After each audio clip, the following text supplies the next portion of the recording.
প্রত্যেক বন্ধুদেরকে স্বাগত জানাবো সেই অনুষ্ঠান, যে অনুষ্ঠান আপনাদের দিনের পর দিন চেষ্টা করে গেছে যে সার্বিকভাবে একটা সঠিক পরামর্শ, একটা সঠিক গাইডলাইন দিতে থাকা। আপনি যেখান থেকেই প্রোগ্রাম দেখছেন, আপনারা যার জন্যই বা হয়তো কখনো আপনজনদের জন্য, কখনো হয়তো এই অনুষ্ঠান আপনার কাজেই, আপনার প্রয়োজনে এসে গেছে, দরকারে লেগে গেছে। হতে পারে আপনার মাধ্যমে আপনার পরিচিত কারোর খুব কাজে লেগে গেল এই অনুষ্ঠানটা। কারণ প্রত্যেকটা অনুষ্ঠানে থাকে কিছু এমন তথ্য, যে তথ্যগুলো না জানলে আপনারা হয়তো একটা, বলা যেতে পারে, ভুল চিন্তা ভাবনার ভেতরে থাকে যেতে পারেন, অন্ধকারে থেকে যেতে পারেন, অজানা কিছু থেকে যেতে পারে। তাই এই অজানার হাত থেকে বেরিয়ে আসতে গেলে আমাদেরকে জানতে হবে, প্রোগ্রামগুলোর সাথে থাকতে হবে, চ্যানেলের সাথে নিজেকে জুড়তে হবে। তাহলে নিয়মিতভাবে অনুষ্ঠান দেখতে দেখতে অনেক কিছু জানতে পারবেন, শিখতে পারবেন, এবং তার পাশাপাশি এই জানা শেখাকে কাজে লাগিয়ে ভালো থাকার একটা উপায় পেয়ে যাবেন। দর্শক বন্ধুরা, আজ আমরা আমাদের অনুষ্ঠানে অতিথি রূপে যাকে পেয়েছি, আপনারা প্রত্যেকে জানেন তাকে, কারণ তাকে নিয়েই পুরো অনুষ্ঠান। তার প্রত্যেকটা অভিজ্ঞতার কথা তিনি তুলে ধরেন অনুষ্ঠানে, এবং পাশাপাশি দেন আপনাদেরকে সঠিক গাইডলাইন। আমরা স্বাগত জানাচ্ছি স্বনামধন্য জ্যোতিষ ব্যক্তিত্ব, স্বনামধন্য সংখ্যাতত্ত্ববিদ, হস্তরেখাবিদ ও বাস্তুবিদ শ্রী ভৃগু অনাদিকে। এবং পাশাপাশি আপনাদের প্রত্যেককে আবারও বলবো, Shri Bhrigu and motivation YouTube চ্যানেলের অনুষ্ঠানগুলোকে দেখুন, আমাদের সঙ্গে থাকুন। আপনাকে স্বাগত জানাচ্ছি দাদা। নমস্কার। উপস্থিত সকলকে আমার আন্তরিক প্রীতি, শুভেচ্ছা, ভালোবাসা, বড়দের শ্রদ্ধা ও নমস্কার জানি প্রত্যেক দিনের মতন আজকেও চেষ্টা করবো আপনাদের এবং আমাদের জীবনযাত্রার বিশেষ কোনো দিক নিয়ে। সুকন্যা, আজ দর্শকদের জন্য যদি জানাবো যে এই যে কেমোদ্রম যোগ, এই যোগটি কারুর হরস্কোপে বা কারুর জীবনে প্রভাব ফেলছে, এটা তো মানুষ অনেকেই জানেন না। কেমোদ্রম যোগ আছে কি না, তাহলে কি করে সে জানতে পারবেন যে তার এই হরস্কোপটা রয়েছে? প্রথমত যাদের হরস্কোপ আছে তারা খুলে এই মুহূর্তে হরস্কোপটা খুলে দেখুন। যদি হরস্কোপটা আপনার বানানো না থাকে তাহলে এসে বানিয়ে নিন, অথবা যাদের জন্ম তারিখ, সাল, সময় ঠিক নেই তারা হাতটা দেখিয়ে নিন। সে অনলাইনে বিচার করাতে পারেন, চেম্বারে এসেও দেখাতে পারেন। কিন্তু কেমোদ্রম যোগ আছে কিনা এইটা আপনাকে শিওর হতে হবে। কেন, কোন যোগ থাকলে কি ধরনের ভালো হয়, কোন যোগ থাকলে কি ধরনের খারাপ হয়, এই দুটোই জেনে নেওয়ার অধিকার আপনার আছে।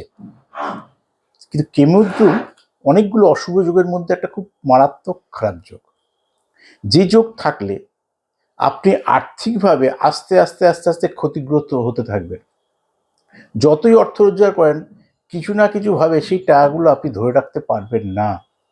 এরকম আমাদের অনেকের জীবনে কিন্তু হয়। কিন্তু আমরা বলি গল্পের ছলে, কিন্তু আমরা নিজেরা বুঝতে পারি না সত্যি কি কারণে আমার অর্থ সঞ্চয়টা হচ্ছে না। আমি কিন্তু অনেক টাকাই রোজগার করছি অনেকের থেকে, কিন্তু কোনো না কোনোভাবে কোনো না কোনো ঘটনা তৈরি হয়ে যাচ্ছে, সে টাকাটাই ব্যয় করতে বাধ্য হচ্ছি। আমার সোর্স অফ ইনকামটা সেই অর্থে ডাইরেক্ট কোনো কাজে লাগছে না। এরকম বিভিন্ন আর্থিক, বিশেষ করে কেমোদ্রম যোগ এমন একটা যোগ অনেক কিছু থেকে বঞ্চিত করে, আর্থিক প্রাপ্তি থেকে সব থেকে বেশি বঞ্চিত করে। অর্থাৎ আর্থিক প্রাপ্তি মানে অর্থ হচ্ছে না নয়, অর্থ আসছে, সে অর্থটা আপনি ধরে রাখতে পারছেন না, ড্রেন আউট হয়ে যাচ্ছে, টাকাটা কোনো না কোনোভাবে ব্যয় হয়ে যাচ্ছে। কেন? ছকে চলে আসুন, যদি ছক খোলা থাকে। কেমোদ্রম যোগ বলা আছে রাশি, লগ্ন, এই দুটোই তো ভারতবর্ষে বিচার করা হয়। রবি রাশি, লগ্ন রাশি, চন্দ্র রাশি। তার মধ্যে লগ্ন মানে টাইমিং, যাদের টাইমের পারফেকশন আছে তাদের লগ্ন তৈরি হয়েছে। লগ্নের দ্বিতীয় বা দ্বাদশ, দ্বিতীয় থেকে কি ধরা হয়?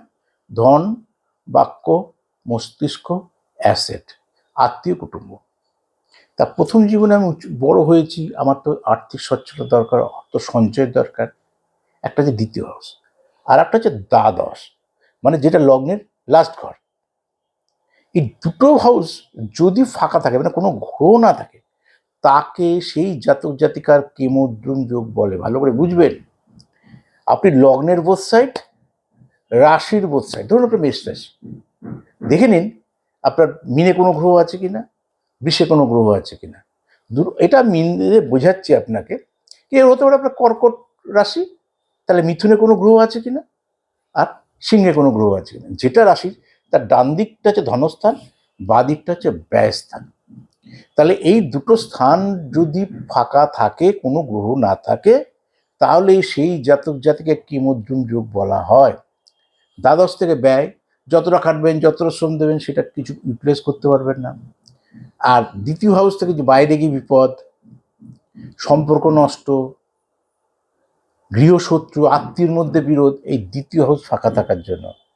দ্বাদশ গিয়ে বাইরে গিয়ে দুর্ঘটনা, সে এডুকেশন সূত্রে যান, চাকরি সূত্রে যান, জানেন না সবারই আমাদের একটা প্রমোশন নিয়ে বা চাকরি সূত্রে বা এডুকেশন সূত্রে বিদেশ যাওয়ার একটা প্রবণতা থাকে, বিশেষ করে গার্জেনদের। তারপর তো স্টুডেন্টদের অনেক সময় বা আমার যেভাবে স্বপ্ন দেখায় স্বপ্ন দেখতে সাহায্য করে।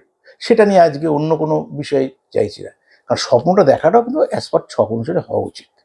তো সেই উচিত অনুচিতের কাজে যাচ্ছি না, কিন্তু আপনার জেনে নেওয়া দরকার যে আমার কোন অসুবিধা সত্যি করে আছে। আপনার যেটা ভালো আছে সেটা ভালো, ধরুন আপনি দেখতে সুন্দর, আপনি দেখতে সুন্দর তো এ নিয়ে কোনো কনফিউশন নেই, কিন্তু আপনার কোনো অন্য কোনো ব্যাধি নেই তো, দেখতে তো সত্যি আপনি সুন্দর, অন্য কোনো সমস্যার মধ্যে নেই তো, সেটা নিয়ে চিন্তা থাকার কথা। ঠিক সেরকমভাবে আপনার শুভযোগ আছে, আর শুভযোগ অশুভযোগ মিশ্রিত ছক থাকে, কিন্তু কোন অশুভযোগ আছে যে অশুভযোগটা আমার এই শুভযোগটা কোনো কাজে লাগবে না। যেটা আপনার শুভযোগের কারণে অর্থ রোজগার করছে, শুভযোগের কারণে প্রমোশন হয়েছে, শুভযোগের কারণে আজকে বাইরে রয়েছে, কিন্তু ওই অশুভ যোগটা রয়েছে বলে আপনি বাইরে থেকেও শান্তি পাচ্ছেন না, ফ্যামিলির জন্য চিন্তা করছেন, আপনার সন্তানটা মানুষ হচ্ছেন আপনি চিন্তা করছেন, অর্থ অনেক রোজগার, যখন কর্মমুক্ত ছিল তখন কিন্তু একটু মানসিক শান্তি ছিল, তখন পরিবার হয়নি, একা একা ছিলাম। আজকে পরিবার হয়েছে, দায়বদ্ধতা রয়েছে, আপনি তো একা একা লাইফ লিড করতে পারবেন না, সব রোজগার করছেন সমস্ত পরিবারের সকলের জন্য। কিন্তু দেখা গেল যে সেই অর্থ রোজগার করার পর শারীরিক মানসিক কোনোভাবেই আপনার শান্তি নেই। জানবেন কেমোদ্রুম যোগ আছে। তো কাকে বলে আগেও বলেছি, যদি বুঝতে না পারেন জ্যোতিষকে এসে দেখে নিন। কেমোদ্রুম যেখানে আমরা সবাই সব জায়গা থেকে লড়ছি আর্থিক সচ্ছলতার জন্য, দুটো ডাল ভাত খেয়ে সুস্থ সবলভাবে বেঁচে থাকার জন্য, এটা নিয়ে কোনো সংশয় নেই। সেইখানে যারা সুস্থভাবে লাইফ লিড করতে পারছেন না, আর্থিক সচ্ছলতা আছে অথচ সংসারটা সেইভাবে প্রতিপালন করতে পারছে না, আর্থিক সচ্ছলতা আছে বস কথা শোনাতে শোনাতে মাথা খারাপ করে দিচ্ছে, সেখন মনে হচ্ছে এখনই চাকরিটা ছেড়ে দিই, এর থেকে বোধহয় নিজে গিয়ে যদি ব্যবসা বাণিজ্য করে 10 লাখ টাকা রোজগার করতাম অনেক কিছু করতে পারতাম। আজকে আমাকে বস 1 লাখ টাকা মায়না দিচ্ছে, কিন্তু 1 কোটি টাকার কথা শোনাচ্ছে। বহু মানুষ, এগুলো আপনাদেরই কথা, আমার কথা না। তখন ছকটা খুলে দেখলাম কেমোদ্রুম যোগ আছে। তো ওই কারণে আগে কেমোদ্রুম যোগ আছে কিনা জেনে নিন। যদি না জানেন এরকম ঘটনা আপনার সঙ্গে ঘটছে বা এই ধরনের সমস্যার মধ্যে রয়েছেন, ইমিডিয়েট আসুন। কিভাবে আসবেন, অনলাইনের সিস্টেম কি আছে, বা আপনি চেম্বারে কিভাবে আসতে পারেন, কোথায় কলকাতায় পেতে পারেন, সমস্তটাই বলে দিচ্ছে।